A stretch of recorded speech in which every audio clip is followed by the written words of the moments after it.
Voici une chronique pour le site librejeu.fr, portant donc cette chronique sur Icare et le labyrinthe de l'impossible de Gauthier Wendling, un escape book junior. Présentant un labyrinthe plus prenant à parcourir que le labyrinthe du roi Minos, deuxième tome de la série de livres-jeux des chroniques rétoises, un plan simple nous est proposé à la toute fin du bouquin d'Icare et le labyrinthe de l'impossible. Dans les notes, d'Icare, ça ne s'invente pas, le petit carnet d'aventure de notre jeune héros, divisé en plusieurs rubriques, telles qu'un inventaire d'objets, des tableaux de combinaison d'objets, un élément de jeu prisé dans un escape book. Ces combinaisons d'objets permises grâce à des interactions avec des personnages non-joueurs ou s'appuyant sur des éléments de décor. Du Minotaure, le gardien homme-taureau du labyrinthe, présumé ici trucidé par Thésée, dont on s'est mis en tête d'en rapporter une corne au roi Minos pour lui prouver notre vaillance, il n'est pas que question, car Gauthier s'est attaché à doubler cette mission par celle de faire lumière sur notre père Dédale, disparu au moment même où Thésée est ressorti du labyrinthe. Alors, Dédale est le concepteur du labyrinthe, qui renferme bien des secrets, ainsi que de précieux objets dissimulés, débloquant des sections du dit labyrinthe, des portes dérobées, des pièces cachées, des passages régis par des pièges astucieux, aux solutions pas impossibles, pour peu qu'on se prête au jeu et hanté par une présence humaine. Exploit, l'auteur parvient à bien développer son labyrinthe, qu'il partage en deux parties, comme vous le verrez en vous référant au plan.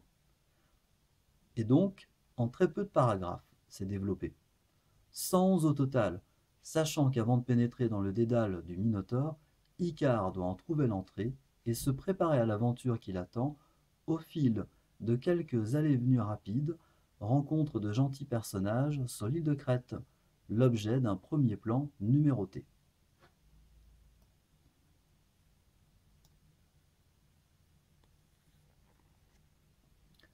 Comme pour tout escape book qui se respecte, les illustrations ont un rôle à jouer dans la progression de l'histoire, en faisant appel à notre sens de l'observation, de tout détail utile à repérer sur image. Alors contrairement à Indigo, qui a posté un positif billet critique d'Icare sur son site livrejeu.fr, que vous connaissez bien, la patte illustrée enfantine ne m'a pas posé de problème. Pour me croire, Icare, aidé dans son périple par Cui, un moineau de compagnie, aux pensées traduites en mots, qui est un allié, ceci dit, bien trop stimulant dans la résolution d'énigmes et devinettes posées.